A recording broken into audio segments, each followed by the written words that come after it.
예, 오늘 8강의 그 두 번째 시간을 하도록 하겠습니다. 지난번에는 8강의 첫 번째 시간을 했었고요. 자, 오늘 제목이 성령으로 사는 자의 축복과 영광이라는 제목으로 말씀을 함께 나누기를 간절히 원합니다. 자, 그 전에 먼저 성령이 어떤 분이신가 하는 걸 우리가 먼저 좀 알 필요가 이렇게 있습니다. 어떤 면에서 보면은 성령님은 우리가 직접 만나거나 또 이렇게 만지거나 또 목소리를 들을 수 있는 참 그런 분이 아니고 참 그렇기 때문에 참 약간 어려운 그런 내용일 수가 이렇게 있습니다. 그러나 우리가 부족해서 깨닫지 못하는 것이고 이미 성령은 삼위일체의 하나님에 대해서 말씀을 하고 있어요. 그래서 하나님은 그 세 분으로 그렇게 되어져 계신데 그래서 우리가 보통 이야기할 때 성부 하나님이라고 이제 이야기하고 그리고 성자 예수 그리스도라고 이야기하고 그리고 이제 하나님의 영이신 성령 이 세 분을 합쳐서 삼위일체의 하나님이시다. 그분들은 세계의 위격으로 그렇게 존재하지만 그러나 한 분이시다 하는 것이 삼위일체입니다. 참 우리의 인간의 머리로서는 참 이해하기 힘든 내용이지만 그러나 그 세 분은 삼위일체의 하나님이시고 위격은 다르지만 그러나 한 분이신 분이다 그런 말씀이에요.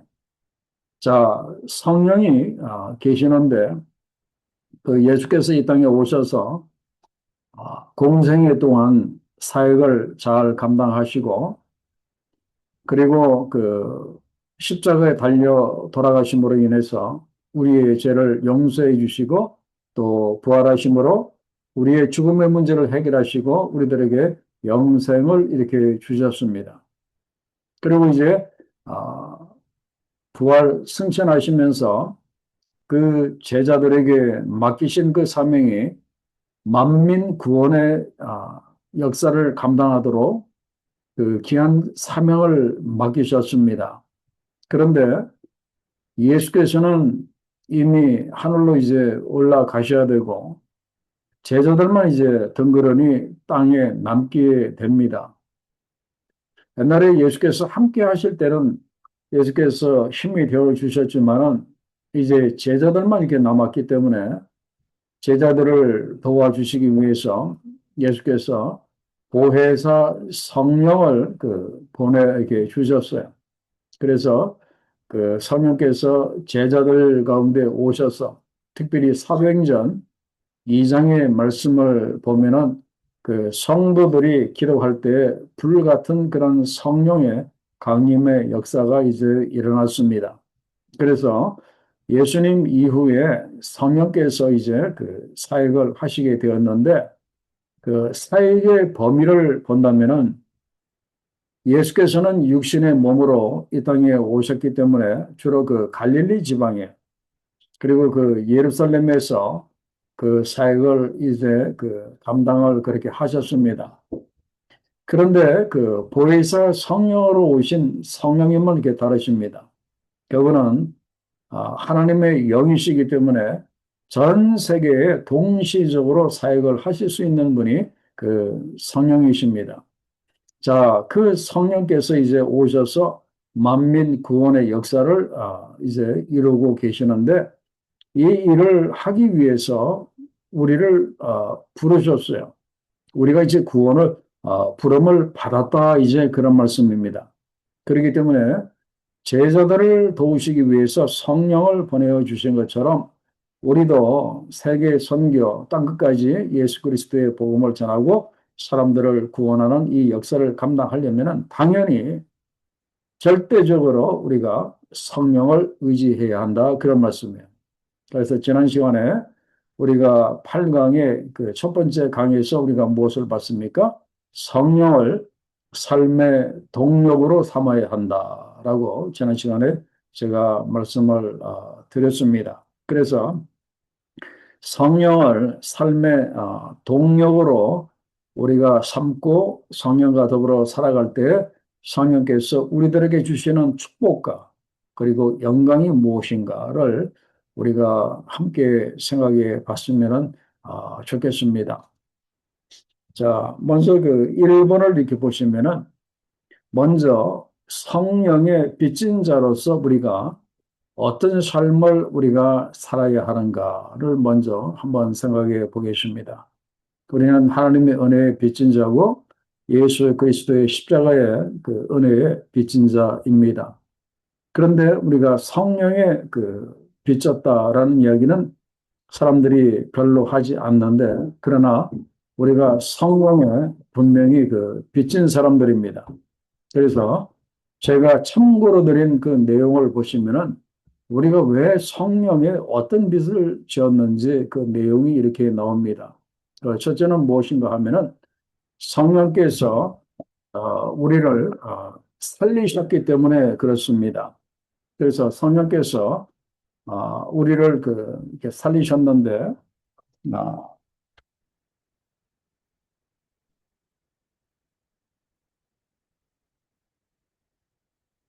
그 성령께서 우리를 살리셨는데, 우리를 어떻게 살리셨는가 하면은 그 로마서 8장 11절에 보면은 예수를 죽은 자 가운데서 살리신 이의 영이 그랬습니다. 예수를 죽은 자 가운데서 살리신 이의 영이 바로 그 성령을 이야기를 합니다. 성령이 너희 안에 거하시면 그리스도 예수를 죽은 자 가운데서 살리신 하나님이 너희 안에 거하시면 그의 성령으로 말미암아 그의 성령으로 말미암아 그죠? 그의 성령으로 말미암아 그의 성령으로 말미암아 너희 죽을 몸도 살리시리라라고 분명히 말씀을 하고 있습니다. 그래서 성령은 우리를 살리시는 그런 영이십니다. 그리고 구체적으로 우리가 예수 그리스도를 믿을 때 성령께서 우리를 거듭나게 하십니다. born again, 새 사람으로 거듭나게 하시고 우리들에게 생명을 주셨기 때문에 우리는 성령에게 큰 빚을 진 엄청난 빚을 진 그런 사람이고, 또 어떤 빚을 우리가 졌는가 하면은 성령께서 우리를 죄에서 해방하셨기 때문에 그렇습니다. 그래서 로마서 8장 13절에 보면은 너희가 영으로서 몸의 행실을 죽이면 살리니라고 이렇게 말씀을 하고 이렇게 있어요. 그래서 성령은 우리를 죄의 지배에서 해방하신 영이십니다. 이런 놀라운 빚을 진 사람들이 우리고, 그다음에 세 번째는 성령께서 아, 우리가 하나님의 자녀인 것을 증언해 주시기 때문에 이 또한 빚을 이렇게 졌습니다. 그래서 8장 16절에 보면은 성령이 친히 우리의 영과 더불어 우리가 하나님의 자녀인 것을 증언해 주신다. 그렇게 말씀하고 있습니다. 증언해 주시는, 변호해 주시는, 마치 변호사와 같은 그런 역할을 해 주셨죠. 너는 하나님의 자녀이다. 하나님, 이 사람은 하나님의 자녀입니다. 하나님, 이 사람은 하나님의 딸입니다. 이렇게 증언해 주시는 그런 빚을 이렇게 주었어요. 그래서 우리는 성령의 빚진 자입니다. 이 내용을 꼭 기억을 하셨으면 이렇게 좋겠어요. 죄와 사망에서 나를 살려주시고, 그리고 나를 하나님의 자녀로 이렇게 삼아주시는 그런 빚을 진 이렇게 사람입니다. 자, 그렇기 때문에 우리가 이제 어떻게 살아야 하겠습니까? 당연히 이제는 우리가 육신대로 우리가 살아서는 아니 되고 성령을 따라서 살아갈 책임도 의무가 있는 사람들이 바로 우리이다. 그런 말씀이에요. 자, 성령께서 우리에게 증거하시는 것이 무엇입니까? 앞에서도 제가 말씀을 드렸지만은 14절에 보면은 하나님의 영이신 성령으로 인도함을 받는 사람은 하나님의 아들이라고 했습니다. 하나님의 딸이라고 이야기를 하고 있어요. 그래서 우리는 성령의 인도함을 받는 사람들이기 때문에 우리는 하나님의 아들입니다. 그리고 우리는 어떤 영을 받았습니까?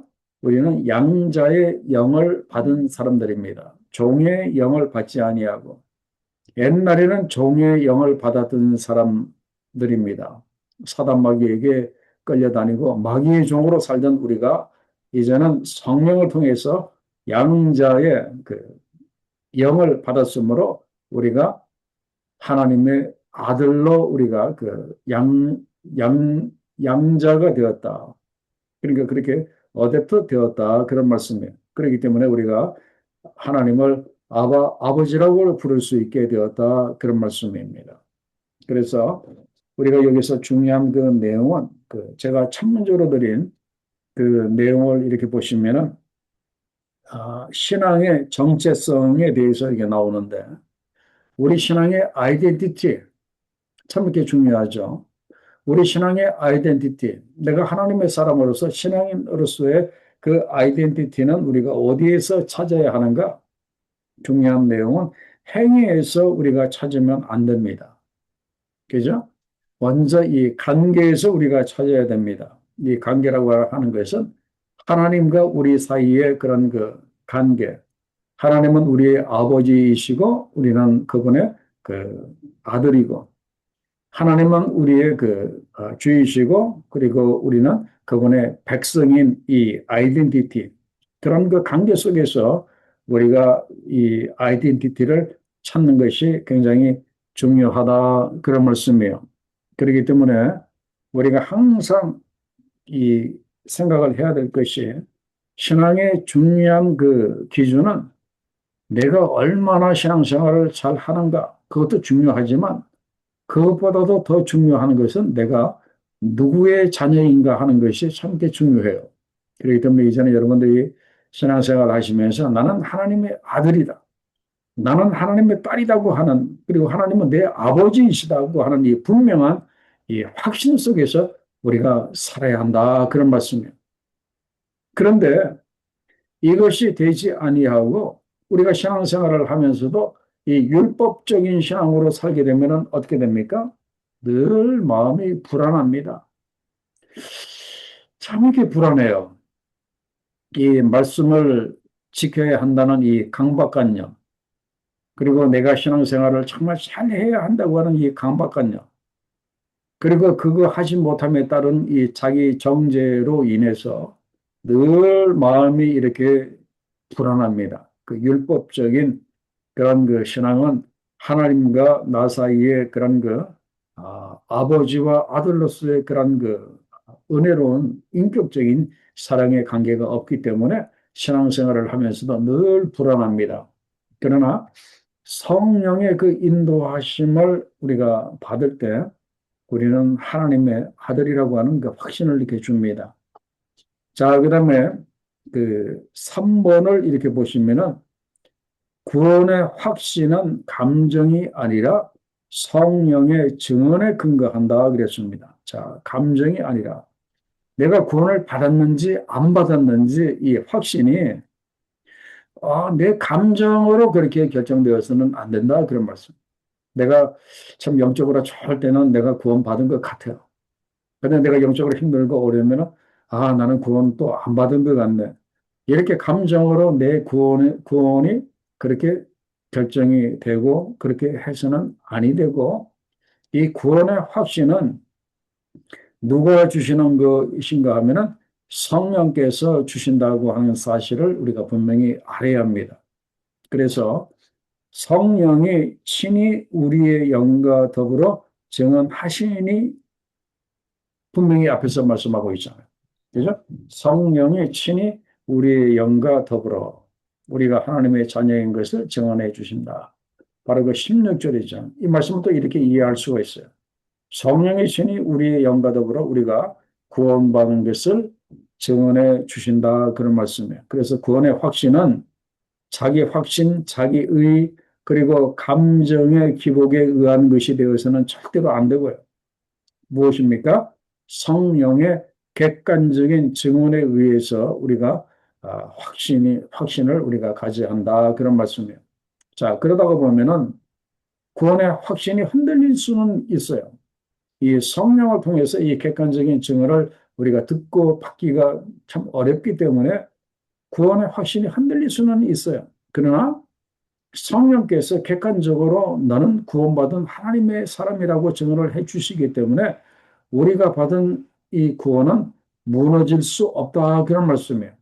그래서 내가 구원받은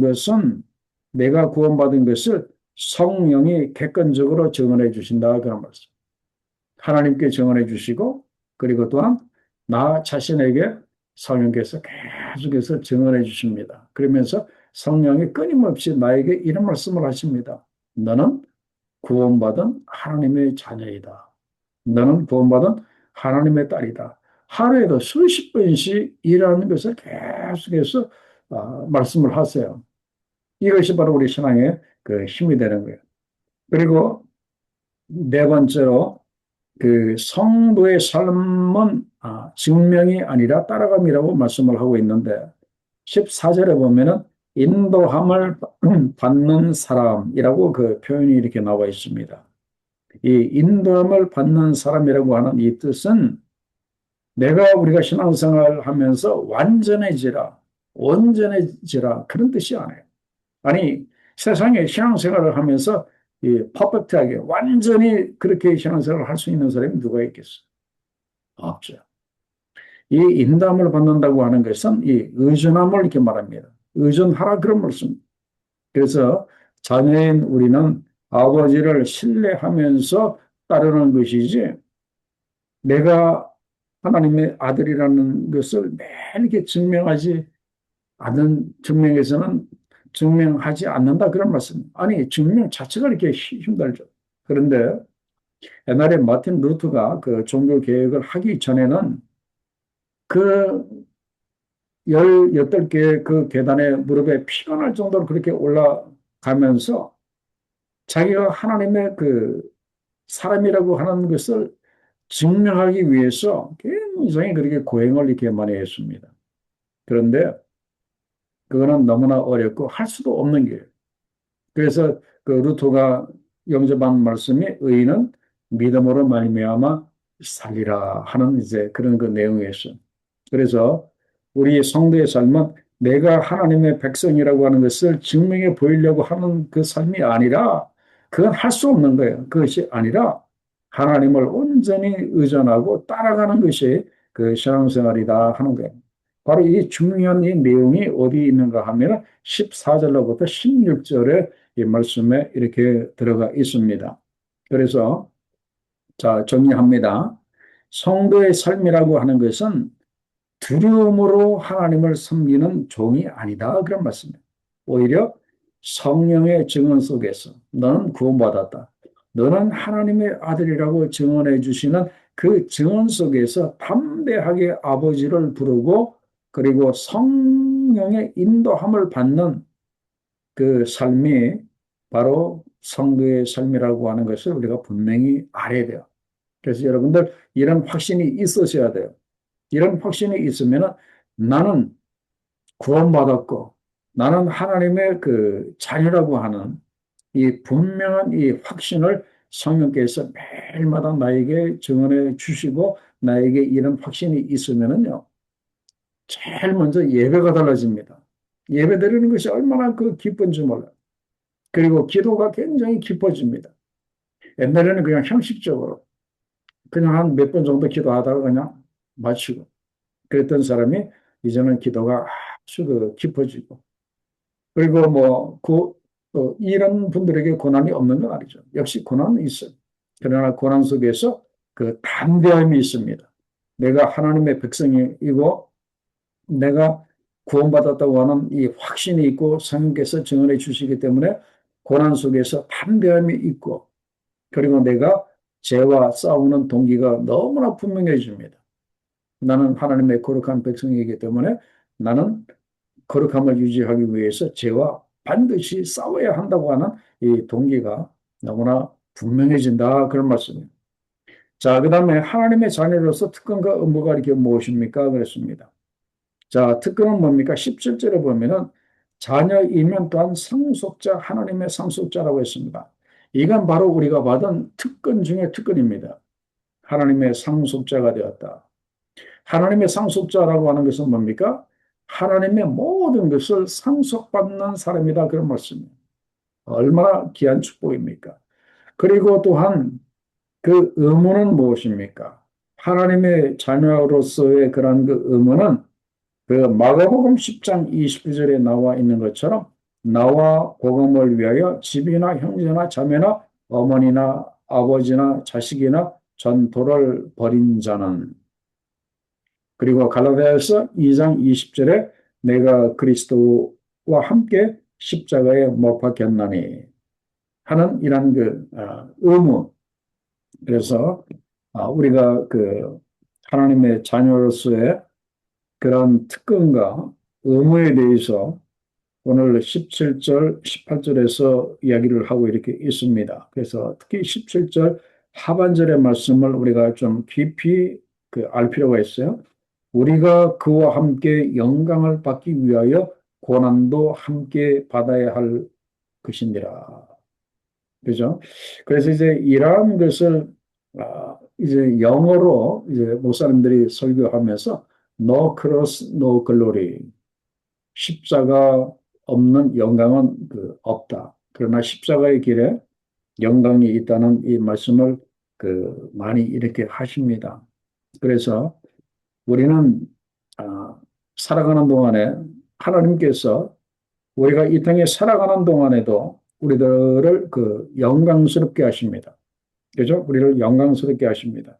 그래서 10절에 보면은 현세에 있어 집과 형제와 자매와 어머니와 자식과 전토를 100배나 받되 단지 어떤 물질적인 뭐 어떤 그 부피만을 이야기하는 것이 아니라 우리가 이 세상에서도 하나님의 사람으로서의 그런 그 영광을 누리게 하시고 그리고 또한 내세에 영생을 주신다고 분명히 말씀을 하고 있어요. 그런데 이 영광을 얻기 위해서 우리가 예수님과 함께 고난을 받아야 한다. 이것이 바로 그 성경의 아주 중요한 그 가르침이에요. 그래서 우리가 받는 이 고난은 무엇인가? 우리가 예수와 함께 고난을 받아야 한다고 했는데 우리가 예수와 함께 받아야 하는 고난은 무엇인가? 그것은 성령으로 내 육신을 죽이는 겁니다. 성령으로 내 육신의 소욕, 정과 욕심을 나의 옛사람을 죽이는 것이 바로 그 예수와 함께 고난을 받는 것이고 그리고 또한 십자가를 지고 십자가의 길을 가는 것. 바로 이것이 우리가 예수와 함께 고난을 이렇게 받는 겁니다. 그런데 여기서 이제 좀 정리할 필요가 있습니다. 어떤 정리가 필요한가 하면은 왜 우리가 그리스도와 함께 영광을 받기 위해서 고난도 함께 받아야 하는가? 아니, 고난 없이 그냥 영광만 받으면 좀 안 됩니까? 그래서 그렇게 우리가 생각을 할 수가 있는데 성경의 흐름은 그렇지 않아요. 우리가 그리스도와 함께 영광을 받기 위해서는 반드시 고난도 받아야 한다. 그런 말씀이에요. 그 이유를 제가 한 세 가지로 말씀드리면은 첫째는 그 예수께서 먼저 가신 그런 그 길이 바로 그 십자가 고난의 길이었고, 그리고 그 십자가 고난의 길을 다 가신 후에 그분이 영광을 얻으셨기 때문에 그렇습니다. 그래서 십자가의 길을 먼저 가야 그 다음에 영광의 길이 있기 때문에 우리도 예수님처럼 그렇게 영광을 받기 위해서는 먼저 고난이 선행되어야 한다. 이제 그런 말씀이에요. 그리고 두 번째는 고난이라고 하는 것은 우리가 그리스도에게 속했음을 이렇게 드러냅니다. 그래서 고난을 통해서 내가 예수 그리스도에게 속해지고 그리고 영광도 함께 누리게 됩니다. 그렇죠?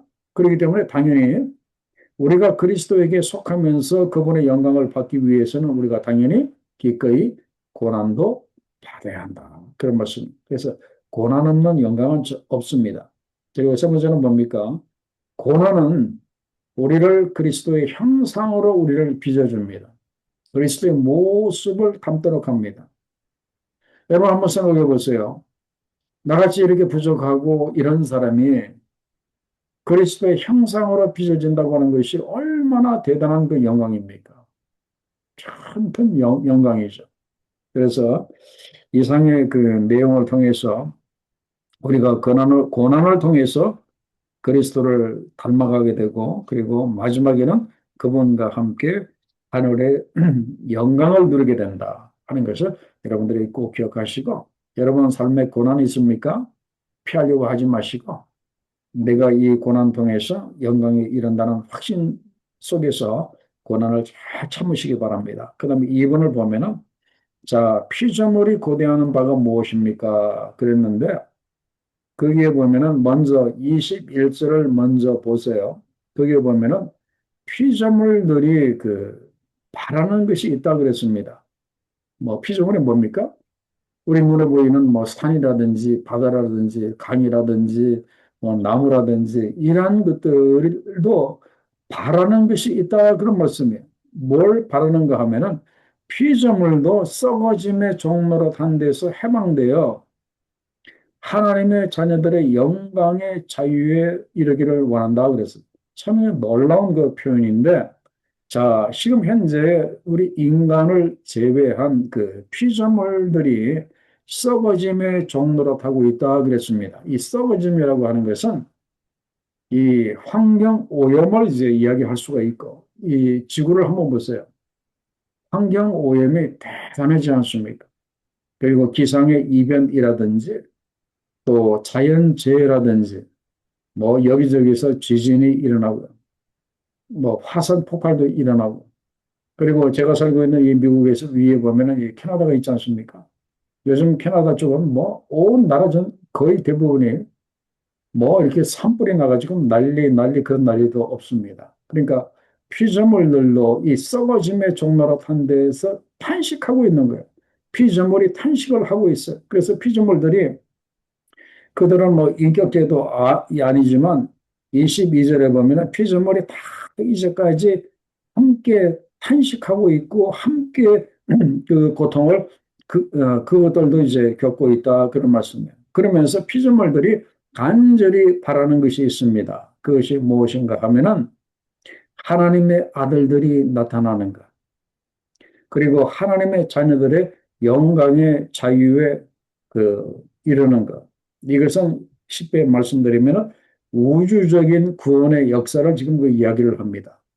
그 인간이 범죄하고 난 다음에 하나님은 그 땅과 식물과 그리고 동물을 저주하셨어요. 그 창세기 말씀에 보면은 그래서 짐승들도 보면은 그 약유 강식의 세계 속에서 살면서 안 잡혀 먹으려고 그렇게 고통을 하고 있고 그리고 식물들도 각종 병충해라든지 잡초로 그렇게 고통을 하고 있고, 그리고 물과 흙과 그리고 대기도 오염으로 그렇게 고통받고 있고, 다 그렇다 그런 말씀.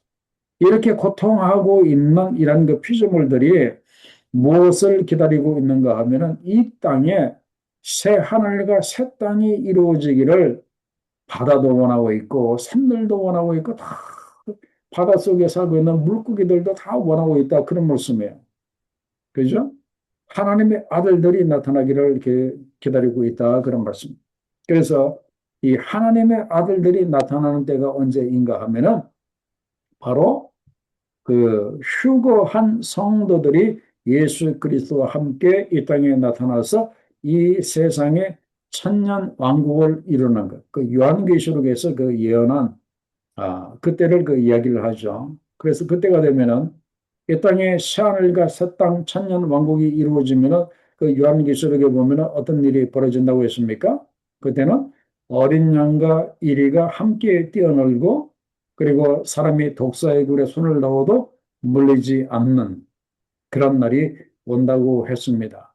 그래서 사람의 구원뿐만 아니라 모든 피조물의 그런 그 회복, 전 우주적인 구원의 역사가 이제 그 요한계시록에 보면 예언이 되어져 있어요. 그래서 사람들뿐만 아니라 이 산과 바다, 이 나무들도 그날이 빨리 오기를 간절히 기다리고 있다 하는 것이 이 19절에서 22절까지의 그 말씀이에요. 자, 그래서 다음 질문이 중요하죠. 피조물이 그토록 고대하는 새하늘과 새 땅은 어디에 이루어지고 그리고 과연 그것이 영원히 존재하는가? 이거는 우리가 언제 이 내용을 봤습니까? 지난번에 요한계시록 강의하면서 제가 이미 다 말씀을 이렇게 드렸어요. 그래서 그냥 간략하게만 말씀드리면 그 새하늘과 새 땅은 어디에 이루어지게 되는가? 이 새하늘과 이 새 땅이라고 하는 것은 다른 장소의 새 우주를 만드는 것이 아니라 하나님이 지구 말고 저 멀리 있는 어떤 행성에다가 새로운 사람이 살 만한 곳을 만들어서 그걸로 사람을 다 이주시키는 그런 것이 아니라 현재의 창조 세계가 정화되고 변형되고 회복되어지면서 새로워지는 것을 이야기를 합니다. 그러니까 결국 새하늘과 그 새 땅은 지금 우리가 살고 있는 바로 이 지구에 이루어지는 것을 우리가 알 수가 이렇게 있어요. 그래서 질적인 변화, 어떤 그 새로워짐을 이야기한다. 이제 그런 말씀이에요. 자, 그다음에 2번을 보면은 새하늘과 새 땅은 영원히 존재합니까? 영원히 존재하죠. 그래서 세세토록 왕노릇하리라. 그 나라를 영원히 차지하리라 그렇게 했습니다. 그래서 새하늘과 새 땅은 하나님 나라의 최종적이고 그리고 영원한 형태로서 더는 죽음이 없고 죄와 슬픔과 밤이 없는 영원한 그 실제이다 하는 것을 알아야 되고요. 그리고 3번을 보시면은 그 하나님의 임재의 방식이 결정적으로 달라집니다. 그 옛날에는 하나님이 계시다가 또 사람들이 죄를 범하면 하나님의 영이 떠나셨다가 그렇게 했는데 이제는 그렇지 않아요. 이제는 새 하늘과 새 땅, 새 예루살렘이 이 땅에 이루어지게 되면 하나님의 완전한 임재하심이 이루어지게 된다. 그런 말씀이에요. 그래서 핵심 요약한 그 내용이 뭡니까? 거기 보면은 새하늘과 새 땅은 현재의 창조 세계가 하나님의 능력으로 새롭게 된 자리에서 이루어진다고 하는 것. 그리고 하나님의 나라로서 영원토록 지속이 된다고 하는 것. 그렇기 때문에 우리의 오늘을 사는 우리의 신앙의 의미는 무엇인가? 우리는 세상을 버릴 사람이 아니라 우리가 세상을 버리는 것이 아니라 우리가 살고 있는 이 세상은 우리가 버리는 세상이 아니라 새로워질 이 세상을 준비하는 사람이 우리라는 것을 우리가 분명히 알아야 돼요. 물론 우리 인간의 힘은 너무나 약해서 뭘 새롭게 하겠습니까? 그러나 하나님이 이 땅을 새하늘과 새 땅으로 새롭게 하는 그 역사에 우리가 동참하고 쓰임 받을 수는 있습니다. 그리고 또 한 가지 중요한 내용도 성령을 받은 우리도 고대하는 바가 무엇인가? 자, 피조물들도 탄식함으로 이제 새로워지는 것을 자기네들이 구원받는 것을 기다린다고 했는데 성령을 받은 우리도 이렇게 마찬가지예요. 23절에 보면 그뿐 아니라 자, 우리도 포함해서 우리 곧 성령의 처음 익은 열매를 받은 우리까지. 자, 성령의 처음 익은 열매는 누구를 말하는가 하면은 부활하신 예수 그리스도를 이야기를 합니다. 그래서 부활하신 예수 그리스도를 받은 우리까지도 속으로 탄식하여 양자의 영이 될 것, 몸의 속량을 우리도 기다린다 그랬습니다. 그래서 저도 간절히 바라고 기다리는 것이 바로 이겁니다. 이 부활의 은혜를 이렇게 덧입는 것, 신령한 이 부활의 몸을 이렇게 입는 것, 신령한 부활체가 이렇게 되는 것. 아마 우리 장모님, 근사님, 집사님들도 다 마찬가지일 거예요. 우리 몸이 언젠가는 부활해서 참 거룩한 부활체의 그 모습으로 바뀌는 그런 그 몸의 이 성량을 이제 우리의 영이 간절히 바란다 하는 것이 성경의 가르침이에요. 그래서 우리의 영혼은 구원 받았습니다. 이미 그죠? 우리가 예수 믿고 우리의 영혼 구원 받았어요. 그러나 우리의 몸이라든지 그리고 삼라 만상 이 우주의 구원은 아직 이루어지지 않았습니다. 그러나 예수께서 다시 오시는 그날에 이런 이 구원의 어떤 온전한 구원의 완성이 이루어지기 때문에 우리가 그날을 소망하면서 열심히 살아야 한다. 그런 말씀이에요. 자, 그 다음에 3번을 이렇게 보시면은 참 3번 이 내용이 너무나 이렇게 중요한 그 내용이에요. 왜 그런가 하면은 성령이 우리를 위해서 기도해 주신다고 이렇게 말씀을 하고 있어요. 자, 그게 보면은 26절에 보면은 우리는 마땅히 기도할 바를 알지 못하나 우리는 뭘 기도해야 할지 잘 몰라요. 그냥 생각나는 대로 기도하고 또 중언, 무언하고 그러다가 기도가 끝나는데 성령이 말할 수 없는 탄식으로 우리를 위해서 친히 그분이 기도해 주신다. 그런 말씀이에요. 그리고 어떻게 기도를 해 주시는가 하면은 성령께서 하나님의 뜻대로 하나님의 뜻에 맞도록 우리를 위해서 기도해 주신다. 그런 말씀. 그래서 그 다음을 보시면은 성령이 우리를 위해서 기도해 주시는 것이 구체적으로 무엇인가? 자, 성령께서 우리를 위해서 기도해 주시는 그 전제는 무엇인가 하면은 우리가 기도하지 못할 때를 전제한다. 우리는 마땅히 빌바를 알지 못한다 그랬죠. 그죠? 그래서 성령이 말할 수 없는 탄식으로 우리를 위해서 기도해 주신다. 그런 말씀이에요. 그래서 우리가 이렇게 살다가 보면은 내 현실 상황이 너무나 복잡하게 꼬일 수가 있어요. 그리고 마음이 상처로 가득해서 아무것도 하고 싶지 않은 그 좌절과 절망에 빠질 수도 있고. 그리고 도대체 무엇이 하나님의 뜻인지 모를 때, 참, 그럴 때 기도해야 되는데, 이 기도가 막혀서 우리가 기도하지 못할 때가 있어요. 이럴 때 성령께서는 우리를 어떻게 하시는가 하면은 나의 그 정리되지 못한 마음, 그죠? 막 익은 것 같기도 하고 적은 것 같기도 하고 이 정리되지 못한 이 마음 그리고 어떻게 말로 표현하지 못하는 이 내 마음의 이 시험소리 그리고 뭐 혼란스러운 가운데서 섞여 있는 나의 믿음과 두려움 이런 것들을 다 모아가지고 참 중요한 내용 이런 것들을 다 모아가지고 기도로 번역해서 하나님께 올려드린다 그런 말씀. 자, 기도로 번역한다.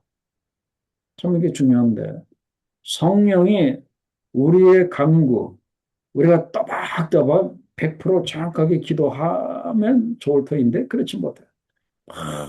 힘들고 어렵습니다. 제대로 기도 못해요. 성령이 우리의 그런 그 기도와 강구를 정말 올바른 기도로 번역해서 이렇게 주시는데 어떻게 번역해 주시는가 하면은 하나님의 뜻에 맞도록 그렇게 기도해 주신다. 그런 말씀. 그래서 2번을 보시면은 성령께서 우리를 위해서 기도해 주시는 그 기도는 우리의 그 감정의 토로가 아니라 하나님의 뜻에 맞는 그 기도이다. 그런 말씀. 하나님의 뜻에 맞는 기도이다. 그렇게 말씀을 이렇게 드리는데 그 다음 그 2번의 마지막 그 문장이 중요한데 성령은 우리의 간구, 우리의 바람을 있는 그대로 전달하는 분이 아니라 하나님의 뜻에 맞게 정제해서 올려드리는 분이 바로 성령이시다 하는 것을 그 알아야 돼요. 그래서 성령의 기도는 단지 성령이면 단지 중간 전달자이지만 않습니다. 그죠? 단지 중간에 무언가를 이렇게 전달해주는 그 전달자가 아니라 그분은 중보자로서의 우리를 위해서 기도해 주신다. 그런 말씀. 그래서 성경에는 두 번의 중보자가 있습니다. 첫째는 하나님 보좌 우편에 앉아 계셔서 우리를 위해서 친히 간구해 주시는 예수 그리스도. 그리고 두 번째는 우리 안에 들어와 계시는 그 성령께서 우리를 위해서 그 기도해 이렇게 주십니다. 그래서 그 4번을 보시면은 그 성령께서 우리의 마음을 살피신다고 했습니다.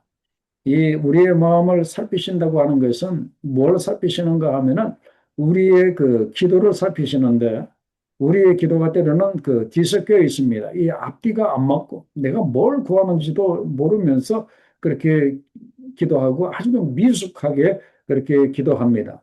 그런데 그 성령께서 나를 위해서 기도해 주시는 그 기도는 하나님의 뜻과 정확하게 일치가 된다. 그런 말씀이에요.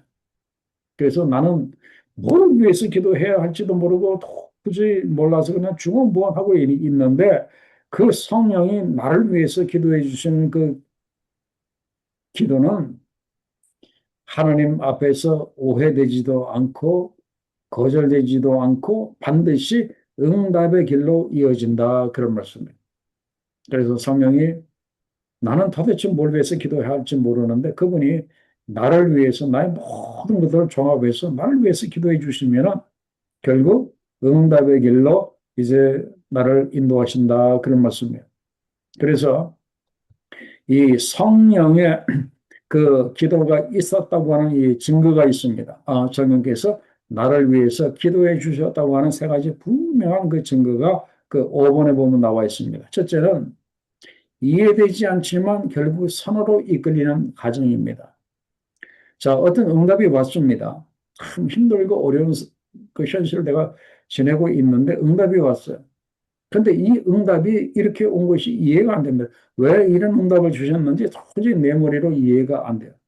그런데 가만히 생각해 보니까 그런 그 응답을 통해서 나의 삶이 선으로 그렇게 이루어지는 것, 선으로 이끌리는 것을 이렇게 보게 됩니다. 내가 바랬던 것 이상으로 이렇게 더 좋은 쪽으로 이렇게 풀리는 것. 그죠? 내가 바랬던 것보다도 훨씬 더 좋은 쪽으로 그렇게 영적으로 풀리는 것. 이건 결국 성령이 나를 위해서 기도해 주셨다고 하는 아주 놀라운 증거예요. 그다음에 두 번째는 무엇인가 하면은 내가 힘들고 어려운 너무나 이게 막막한 상황. 그래서 기도할 힘도 없었는데 울기만 했는데 기도도 못했는데 내 믿음이 무너지지 않습니다. 보통 세상에서 우리가 힘들고 어려운 일 우리가 이렇게 만나면은 사람이 무너져 버리잖아. 근데 힘들고 어려운데 내 믿음이 무너지지 않아요. 그냥 믿음이 오히려 더 이렇게 좀 담담하고 더 이렇게 대담해졌어요. 이건 뭡니까? 성령께서 나를 위해서 기도해 주셨기 때문에 그렇다. 그런 거죠. 그 다음에 세 번째가 바로 비슷하지만 상황은 그대로인데 현실은 너무나 힘들고 어려운 것이 똑같은데 내 마음이 지켜지는 것, 내 믿음이 이렇게 지켜지는 것. 바로 이것이 성령께서 나를 위해서 기도해 주신 거예요. 그래서 6번에 보면은, 자, 정리하면은요, 성령이 어떻게 나를 위해서 기도해 주시는가?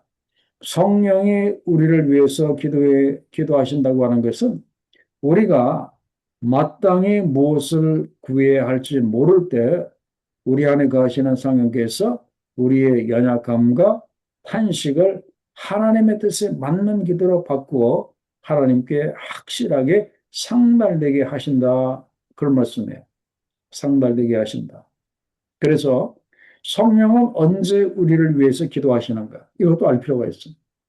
성령은 언제 우리를 위해서 기도하시는가 하면 첫째, 우리가 무엇을 위해서 기도해야 할지 모를 때, 그리고 내가 연약함과 고난 가운데 있을 때, 그리고 말조차 나오지 않을 때, 하나님의 뜻을 분별하지 못할 때, 그리고 우리의 기도가 무너지는 그 순간에 성령께서 나를 위해서 기도해 주신다. 그런 말씀이에요. 그리고 또 한 가지 중요한 그 내용은 성령께서는 내가 기도를 시작해야 그분이 기도해 주시는 것이 아니라 내가 기도를 시작해야 성령이 기도해 주시는 것이 아니라 성령은 내가 모르는 순간에도 항상 말할 수 없는 탄식으로 나를 위해서 기도하고 계신다고 하는 이 사실을 여러분들이 꼭 기억을 하셔야 합니다. 자, 그 다음에 하나님을 사랑하고 부르심을 받은 우리가 한 가지 알아야 할 것이 무엇인가? 자, 28절에 보면은 우리가 알거니와 하나님을 사랑하는 자, 곧 그의 뜻대로 부르심을 입은 자들에게는 모든 것이 합력하여 선을 이룬다. 굉장히 그 중요한 그 내용이죠. 자, 그의 뜻대로 부르심을 입은 자들이 바로 우리들이잖아요. 그죠? 우리들에게는 모든 것이 합력하여 선을 이룬다고 했습니다. 자, 이 모든 것이 합력하여 선을 이루어지는 것이 무엇 때문에 누구에 의해서 이런 일이 일어납니까? 그죠? 앞에서 제가 이렇게 말씀드린 것처럼 이렇게 나오잖아요. 앞에서 제가 이렇게 말씀드린 것처럼 거기에 보면은 27절에 그랬어요. 마음을 살피시는 이가 성령의 생각을 하시나니 이는 성령이 하나님의 뜻대로 성도를 위하여 간구하심이니라 그랬습니다. 자, 성령께서 하나님의 뜻대로 나를 위해서 기도해 주십니다. 그래서 모든 것이 합력하여 선을 이루어지게 된다 그런 말이에요. 그래서 성령께서는 내 삶의 모든 것이 합력하여 선이 이루어질 수 있도록 친절한 심령으로 기도해 주시는 분이 바로 이렇게 성령이십니다. 그죠? 그렇기 때문에 여러분, 성령님이 얼마나 고맙고 감사하시는 기분이십니까? 그분은 쉽게 말씀드리면 예수님은 눈에 보이는 아, 어, 그, 그런 하나님이었다고 한다면은 이 성령은 눈에 보이지 않는 예수 그리스도나 이렇게 마찬가지입니다. 그래서 그분은 눈에 보이지 않지만 하나님의 뜻대로 나를 위해서 기도해 주시고 그리고 모든 것이 합력하여 선을 이룰 수 있도록 그렇게 기도를 많이 해 이렇게 주십니다. 그래서 이 모든 것이 합력하여 선을 이룬다고 하는 것이 무슨 뜻인지 이걸 제가 다시 말씀드리죠. 자, 모든 것이 합력하여 선을 이룬다고 하는 것 첫째는 내가 하나님을 믿으면 모든 일이 내가 원하는 대로 된다는 것이 아니다 하는 거예요. 물론 이제 되는 것도 조금 있습니다. 작게 이루어지는 것도 있어요. 그죠? 하나님을 믿으면 모든 것이 안 된다는 건 아니에요. 그러나 모든 일이 내가 원하는 대로 된다고 하는 것은 아니다. 그런 말씀이에요. 자, 그러면 두 번째는 내가 하나님을 믿으면 모든 슬픔이 행복으로 다 바뀐다는 뜻도 이렇게 아닙니다. 이것도 아니에요. 자, 그럼 정답은 무엇인가? 모든 것이 합력하여 선을 이룬다고 하는 그 정답은 하나님은 사랑하는 자의 삶에서 아무것도 낭비하지 않으신다. 그런 말씀이에요. 아무것도 낭비하지 않으신다. 심지어 우리의 고통과 슬픔과 어려움과 이 모든 것까지도 다 그분이 사용하셔서 그 모든 것을 사용하셔서 우리를 그리스도를 닮게 하시고 결국에는 하나님의 영광으로 우리를 인도하신다 하는 것이 모든 것이 합력하여 선을 이룬다고 그 뜻이에요.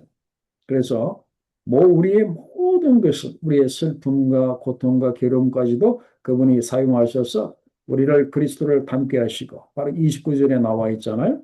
하나님이 미리 하신 자들을 또한 그 아들의 형상을 본받게 그리스도를 닮게 하시고 그리고 결국에는 영광으로 30절 하반절에 보면은 의롭다 하신 그들을 또한 영화롭게 하셨나니라. 그래서 하나님은 사랑하는 자의 삶에 아무것도 낭비하지 않으신다 그런 말씀입니다. 힘들고 어렵고 고통까지도 다 하나님이 사용하셔서 그걸 통해서 그 사람을 그리스도를 닮게 하시고 결국에는 하나님의 영광으로 우리를 인도하신다 그런 말씀입니다. 이것이 바로 모든 것이 합력하여 선을 이룬다고 하는 이제 그런 뜻입니다. 자, 그다음에 4번 문제를 보면은 하나님께서 우리를 위하여서 하시는 일이 무엇인가? 그 결과가 어떠한가? 자, 하나님께서 우리를 위하시면 누가 우리를 대적하리요? 그랬습니다. 그렇죠? 그래서 이렇게 하나님의 양자된 우리를 하나님께서 지켜주시기 때문에 사단 마귀가 우리를 넘어뜨리지 못한다. 그런 말씀. 그리고 32절에는 그 아들이신 예수 그리스도와 함께 모든 것을 우리들에게 주신다. 그런 말씀이에요. 자, 우리를 사단 마귀 원수에게서 지켜주시고 우리들에게 필요한 모든 것을 다 주신다. 그런 말씀입니다. 그러면 우리가 어떻게 해야 하겠습니까? 무엇을 먹고 입을까? 염려할 필요가 없다. 이제 그런 말씀이에요. 자, 그다음에 예수님은 우리를 위하여 무엇을 하셨습니까? 그랬습니다. 자, 34절에 보면은 그는 죽으실 뿐 아니라 다시 살아나신 이는 그리스도 예수시니 그는 하나님 우편에 계신 자요 우리를 위하여 간구하시는 자신이다. 지금 하나님께서 우리를 위해서 가장 열심히 기도해 주시는 분은 내 아버지도 아니고 내 어머니도 아니고 내 친구도 아니고 우리 교회 목사님도 아니고 뭐 장로님 권사님도 아니고 누구예요? 하나님 보좌 우편에서 지금도 간절히 기도해 주시는 바로 예수 그리스도의 그런 그 기도. 그분이 우리를 위해서 간절히 기도해 주신다. 이제 그런 말씀이에요. 그렇기 때문에 왜 우리에게 환난이나 공고나 박해나 기근이나 뭐 이런 것이 있습니까? 그랬습니다. 자, 35절에 보면은 누가 우리를 그리스도의 사랑에서 끊으리요.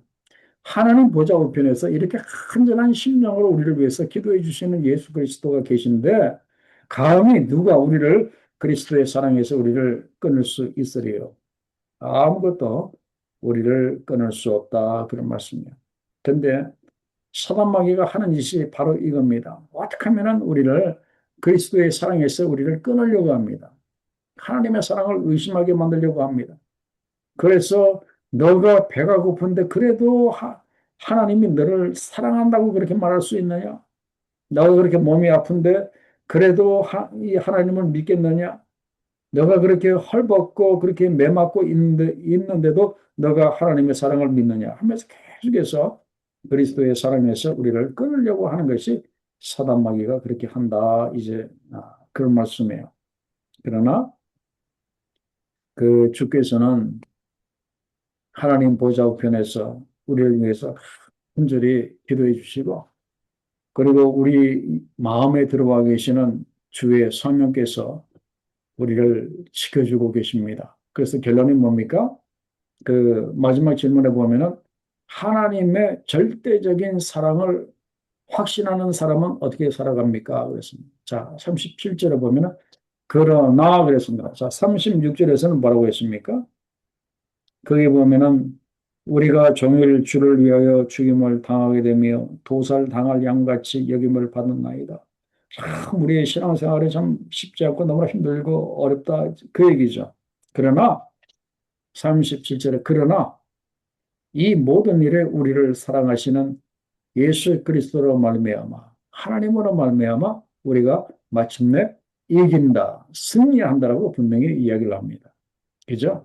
이것이 바로 바울이 간절히 말하고 싶은 로마서 8장의 결론입니다. 우리가 넉넉하게 이기는 정도가 아니라 enough, 그죠? 넉넉하게 우리가 이긴다 그랬습니다. 그래서 마지막 질문을 여러분들이 여러분 자신에게 한번 해보시기 바랍니다. 지금 끊을 수 없는 하나님의 사랑을 받고 있습니까? 여러분 하나님의 그 사랑을 확신하십니까? 다 확신할 줄로 이렇게 믿습니다. 그죠? 그 어느 것도 나를 하나님의 사랑에서 나를 끊을 수가 없습니다. 그래서 39절에 보면은 너품이나 기품이나 다른 어떤 피조물이라도 우리를 우리 주 그리스도 예수 안에 있는 하나님의 사랑에서 끊을 수 없다. 이것이 바울의 사도 바울의 그 결론입니다. 그래서 그 결론 및 적용을 이렇게 보시면은 우리가 예수 그리스도 안에서 승리의 확신을 우리가 그 해야 됩니다. 그죠? 그래야 이 힘들고 어려운 이 세상을 우리가 살아갈 수가 있어요. 자, 그러려면은 우리가 우리 한 네 가지를 해야 됩니다.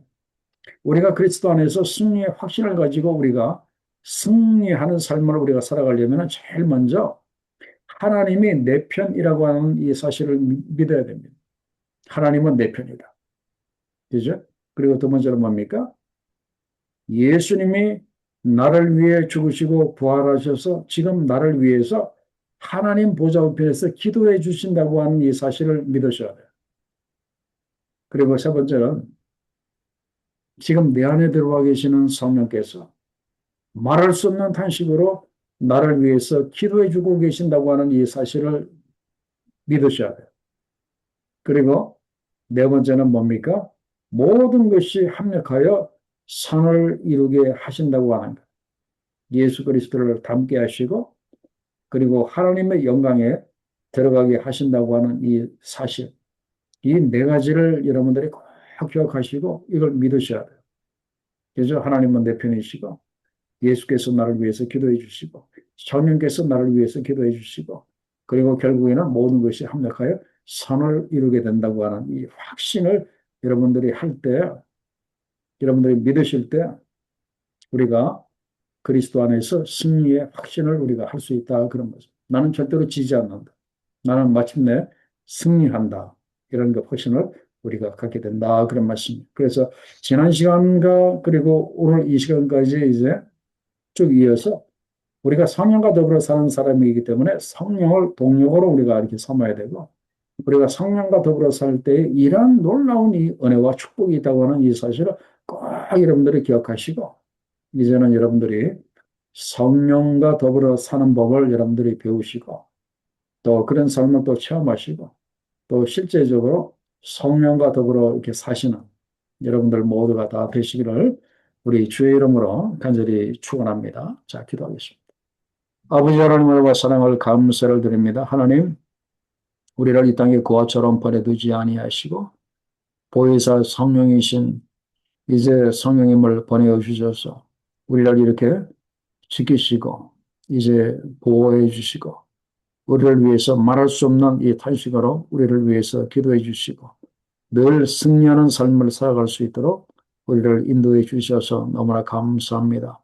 우리의 삶의 모든 것이 합력하여 선을 이룰 수 있도록 주여 도와주시되 결국에는 아버지 하나님 예수 그리스도를 우리가 닮게 하시고 그리고 종국에는 이제 하나님의 그 영광에 동참하는 우리 모두가 될 수 있도록 하나님 도와주시고 지금 저희들이 하루하루 살아갈 때 힘들고 어려운 일들 많습니다. 하나님 이 현실에서 우리가 영적으로 승리하는 삶을 살아갈 수 있도록 하나님 도와주시옵소서. 성령으로 도우셔서 승리하는 우리가 될 수 있도록 하나님 도와주시옵소서. 감사하오며 예수님의 계신 이름으로 기도하옵나이다. 아멘.